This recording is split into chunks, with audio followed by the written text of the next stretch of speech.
उन पर बॉम्बिंग की। इस बॉम्बिंग के बाद आधे घंटे के बाद IRGC ने भी बहरीन में जो इनके जो पानी तनसीबात थे उसके ऊपर बमबारी की। ईरान के अंदर गवर्नमेंट लेवल पे कोई दो राय नहीं है, कोई इख्तलाफ नहीं है।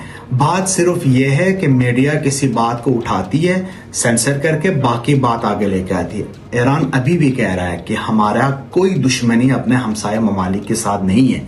अनफॉर्चुनेटली हमारे जो हमसाया मुल्क हैं, कुछ हमसाया मुल्क ये सोचते हैं कि अमेरिकन उनकी हिफाजत कर रही है, लेकिन हकीकत ये है कि अब वो अमेरिकन की हिफाजत कर रहे हैं। ये बिल्कुल बात की गई थी, लेकिन एट द सेम टाइम जब वहाँ से उनकी सरजमीन आपके मुताबिक इस्तेमाल हुई तो फिर IRGC ने जवाबी हमले किए, क्योंकि लिटरली इस बयान के आधे घंटे बाद सब तरफ हमले होना शुरू हो गए थे। अब ये बताइएगा हुसैन साहब कि जैसे जैसे जंग तवील हो रही है वैसे ही रूस और चीन जैसे और यूरोपीय ममालिक का भी इम्तिहान बढ़ रहा है, सभी का, पूरी दुनिया का इम्तिहान बढ़ रहा है।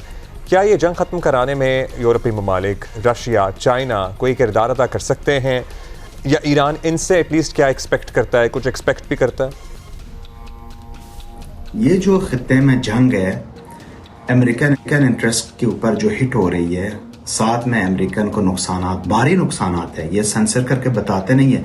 ईरान के ऊपर भी बहुत मैसिव बॉम्बिंग और बहुत सारे नुकसानात हैं, लेकिन अमेरिकन और इसराइलियों के ऊपर भी बहुत ज़्यादा नुकसानात है।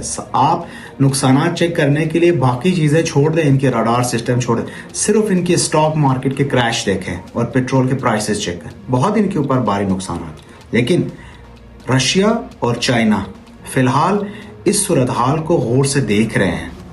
मैं खुद समझता हूं, अपने ज़ाती राय है, यह बिल्कुल गलत भी हो सकता है, ये इंजॉय कर रहे हैं इस सीन के कि एक सुपर पावर, एक बिल्कुल आम सा कंट्री जो 40 साल से एम्बार्गोज के तहत ये सोच रहे थे ये ख़त्म होने जा रहा है, इसके हाथों जलील हो रहा है। उसके साथ साथ चाइनीज़ को उनकी ऑयल्स मिल रही है। ईरान में तंगे हुर्मुज़ या आबराए हुर्मुज़ या स्ट्रेट ऑफ हुर्मुज़ के ऊपर ईरान ने उसको बंद नहीं किया है, अपना कंट्रोल साबित किया है। ये जो टैंकर्स चाइना की तरफ जाना चाह रहे हैं, इसको ये जाने दे रहे हैं, तो चाइनीज़ को ऑयल पहुंच रही है।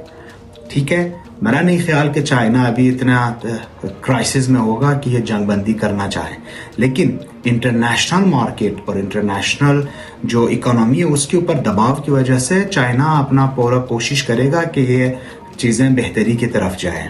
आई डोंट नो, मेरे पास इंफॉर्मेशन नहीं है कि वो किस हद तक ईरान की मदद कर रहे हैं, लेकिन मुझे लगता है कि इस वक्त ईरान की कोई ख़ास मदद नहीं हो रही है, ये खुद कर रहे हैं जो कर रहे हैं।